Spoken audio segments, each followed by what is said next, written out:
Hey everyone, in this video we want to talk a little bit about codependency. Exhibit A.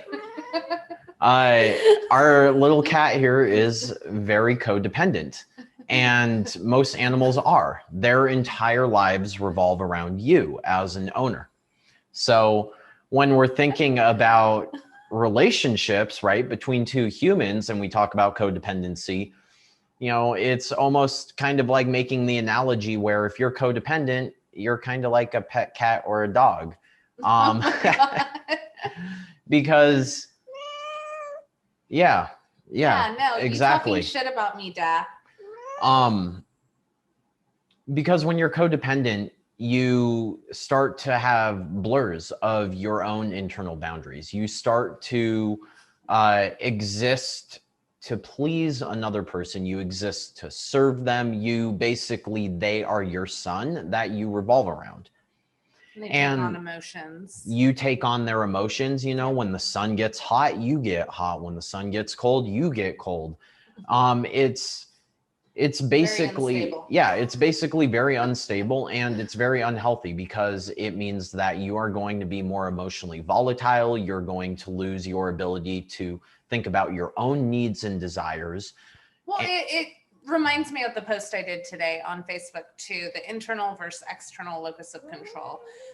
When you're codependent, you have an external locus of control. You need something external. And that's why they use it a lot in addiction therapy, right? Mm-hmm. Codependency usually goes hand in hand. Why? Because those are the people that are looking for external things to make them feel better. External people, external substances, food, even. Exactly. The same kind of relationship. And there's a lot of reasons why people might be codependent. One of the biggest ones is simply because they have no idea how to think about their own needs. You ask them, what do you want to do? Well, what do you want to do? They have an inability to look inside themselves and acknowledge their own desires.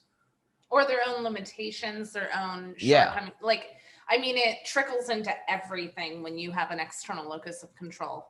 Yeah, exactly. And we've done videos in the past on internal versus external locus of control. But I see codependency clearly in that. Yes.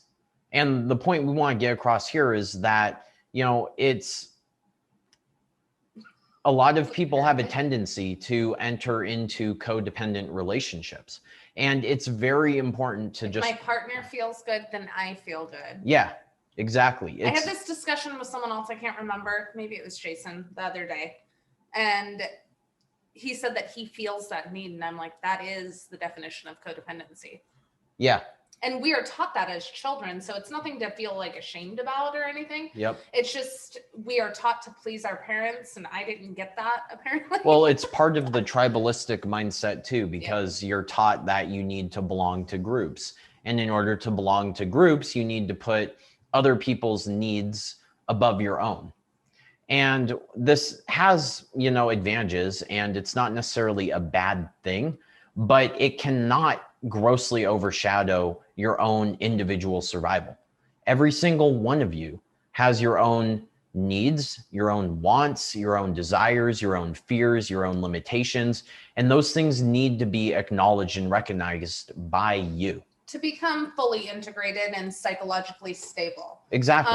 A lot of people that have psychological unrest usually have not identified and accepted pieces of themselves. Yeah. Right? Yep. And that's why we reach outside of ourselves, is because we're scared to face that.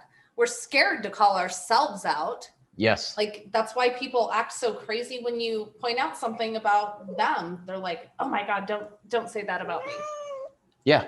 Yeah, I agree completely. It's not fun to do, but you have to. Yeah. So, to overcome codependency, it takes time and it takes work. And it all starts with awareness. So it's really up to you to think about yourself and how you interact with other groups of people or other partners, and ask yourself, are you constantly putting their needs above your own?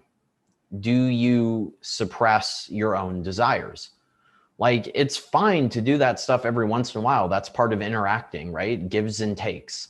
But if it's happening chronically, then you're probably, or if it's all giving. Yeah, exactly. Then you're likely being highly codependent and relying on these other people to give you your life, basically. And you'll be surprised at how many things fall into place after you fix your codependency issue. Yep, exactly. Awesome. All right, guys. Well, that was this video. So if you liked it, great. That's what we're trying to do. Please share this video with someone who you think needs to hear this or would like the information. And if you haven't already, subscribe to our YouTube channel. Thanks, everyone.